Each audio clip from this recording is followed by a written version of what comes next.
নমস্কার, আমি তিনাঞ্জন টিএসএন নিউজে আপনাদের স্বাগত। আমাদের বিশেষ অনুষ্ঠান তুমি বলবে আমি শুনবো। এতে আমরা কিছু বলি না, এতে বলে সাধারণ মানুষ, এতে বলে জনগণ, এতে বলে জনপ্রতিনিধি। আমাদের মাধ্যমে বার্তা বিভিন্ন জায়গায় যায়। বারাবণীর ওই আমনালা গ্রাম পথশ্রী প্রকল্প, দিকে দিকে পথশ্রী প্রকল্পের রাস্তা তৈরি হচ্ছে। রাজ্য সরকারের পক্ষ থেকে রাস্তা নির্মাণের কথা বলা হচ্ছে। পথশ্রী প্রকল্প দেখতে গিয়ে কি দেখা গেল? রাস্তা তো তৈরি হচ্ছে, পাশে বড় ড্রেন তৈরি হচ্ছে, কিছুটা তৈরি হচ্ছে বড় ড্রেন। গ্রামের মানুষ বলছে ওইটুকুই ড্রেনটা তৈরি হচ্ছে, তারা ড্রেন পাচ্ছে না। তাদের ঘরের জলগুলো কোথায় যাবে, কোথায় গিয়ে পড়বে? পথশ্রী প্রকল্প ভাষাতেই বোঝা যায় যে পথশ্রী মানে রাস্তা, তার সঙ্গে ড্রেনের সম্পর্ক কোথায়?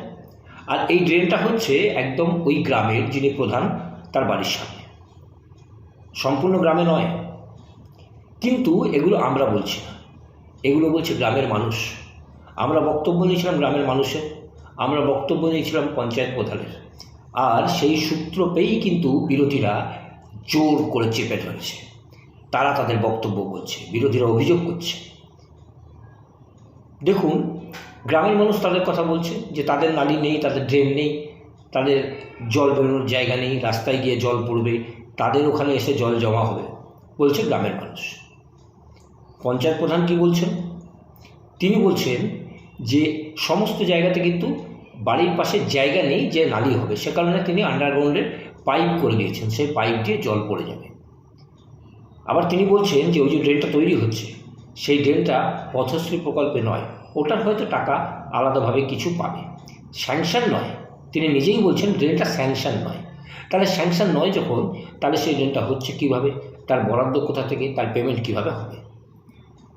আর ঠিকাদার যিনি, তিনি বলছেন ওই টাকার মধ্যেই এই ড্রেনটা, অর্থাৎ পথশ্রী প্রকল্পের যে 97 লক্ষ টাকা সামথিং আছে তার মধ্যেই এই ড্রেনটা। অর্থাৎ এই ড্রেনটা নিয়ে একটা সমস্যা তৈরি হয়েছে বলে মনে হচ্ছে। বিরোধীরা বলছে এই জমানায় যা খুশি তাই, যেমন খুশি তেমন হয়। প্রথমে ছবি দেখুন, গ্রামবাসীর কথা শুনুন, পঞ্চায়েত প্রধানের কথা শুনুন, বিরোধীদের কথা শুনুন।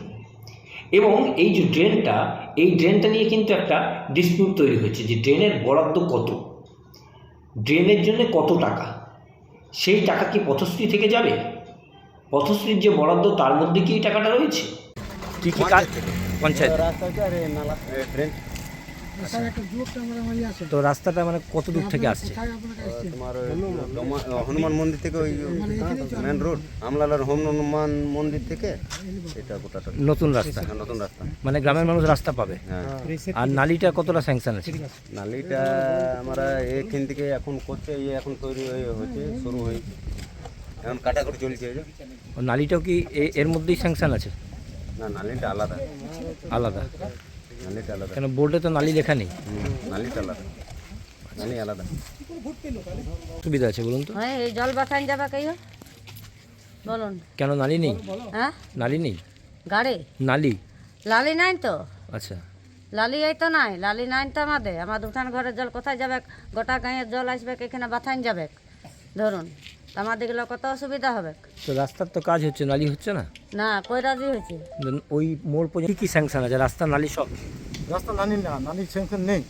নানিটা গ্রামের মানুষের দাবি আছে যে কিছু কিছু জায়গায় যেখানে জলাশয় আছে সেই সব জায়গাগুলো নালি করে দেওয়া হচ্ছে। আর রাস্তাটা আপনার ঢালাই হয়েছে, এটা রাফ ঢালাই করেছে, তারপরে এরপর ব্লক হবে। আচ্ছা, আরেকটা প্রশ্ন হচ্ছে যে মানে নালীটা কি এর মধ্যেই স্যাংশন করিয়ে নিচ্ছেন মানুষের সুবিধার জন্য? না, নানিটা মানুষের চাহিদা, বললাম যে। তো কি এই রাস্তাওয়ালাই করে দিচ্ছে না? হ্যাঁ, এটা নয় তাহলে না, এটা ও হয়তো আলাদাভাবে কোনো একটা অ্যামাউন্ট পাবে মনে হয়, সেটা স্যাংশন করা নাই তাহলে। স্যাংশন করা নেই। অনেক জায়গায় হবে, এখানে একটা হচ্ছে যেমন যেখানে যেখানে জলাশয় আছে, হচ্ছে রাস্তাটা ড্যামেজ হয়ে যাবে, এটা যদি না করা হয় তো রাস্তা ড্যামেজ হয়ে যাবে। এটা তো গোটা গ্রামের লোক বলছে যে আমাদের ওইদিকেও করা হচ্ছে না। না, অনেক জায়গায় হবে। না, সামনে গ্রামে বললো না না না, আমাদের ড্রেন হবে, অনেক জায়গায় ড্রেন হবে। প্রধান সাহেব নিজের বাড়ির সামনে ওটাকে করিয়ে না না, ভুল কথা, আপনি দেখতে পারেন, আমি বলে দিচ্ছি। তাই হয়তো একইভাবে পথশ্রীর টাকাটা রাস্তার সাথে সাথে ড্রেন করছে। আপনারা যদি ভালোভাবে একটু নিরীক্ষণ করেন, দেখবেন কোনো তৃণমূল নেতার হয়তো তার বাড়ি, এবং তার বাড়ি বলে সেখানে ওই রাস্তার টাকা থেকে ওই একই টাকায় নিজের বাড়ির সামনে ড্রেনটা করিয়ে নিচ্ছে। সব হতে পারে, তারা সূর্য পশ্চিম দিকে উদয় হয় বললে সেটাও এই জমানায় হতে পারে, এখানে বিচিত্র কিছু নেই। ছবি দেখলেন, বক্তব্য শুনলেন এবং সম্পূর্ণ বিষয়টার মধ্যে একটা ডিসপিউট রয়ে গেছে, একটা কন্ট্রোভার্সি রয়ে গেছে। গ্রামবাসীরা বলছে যে তারা নালি পাচ্ছে না, ড্রেন পাচ্ছে না, তাদের জলগুলো তাদের ওখানে গিয়ে জল জমা হবে। পঞ্চায়েত প্রধানের বাড়ির সামনে বড় একটা বোর্ড লাগানো ছিল, যদিও এখন বোর্ডটা সরিয়ে দেওয়া হয়েছে, কাজের জন্যই হয়তো সরিয়ে রাখা হয়েছে, তাতে ড্রেনের কোনো উল্লেখ নেই। আবার পথশ্রী প্রকল্প যেখান থেকে শুরু হয়েছে সেই হনুমান মন্দিরের কাছ থেকে আমনালা গ্রামে, সেখানে যে বোর্ড রয়েছে সেখানেও কিন্তু ড্রেনের কোনো ড্রেন হওয়ার কোনো বরাদ্দ হয়েছে বা ড্রেন হবে এরকম কিছু লেখা নেই। আবার পঞ্চায়েত প্রধানের কথাও শুনলেন, তিনি বলছেন যে এটা স্যাংশন নেই, তবে এটা হচ্ছে, এটা অন্য কোনো কোথা থেকে হয়তো টাকাটা পেয়ে যাবে কন্ট্রাক্টর। আর কন্ট্রাক্টর বলছে যে পথশ্রী প্রকল্পে যে টাকাটা তার মধ্যেই এটা করে দেওয়া হচ্ছে, যেমন গ্রামের রিকোয়ারমেন্ট আছে তেমন হচ্ছে। প্রশ্ন আমাদের একটাই, পথশ্রী প্রকল্পে কি ড্রেন হয়? আর যদি সেই বোর্ডে, সরকারি বোর্ডে ড্রেন লেখা না থাকে তাহলে কি ড্রেন করা যায়? আর যদি বা ড্রেন করা হয় তাহলে সেই ড্রেনের বরাদ্দ কোথা থেকে এলো সেটাকে সবার সামনে তুলে ধরা উচিত নয়? জবাব দেবেন আপনারা, কমেন্ট করতে পারেন আমাদের ইনবক্সে।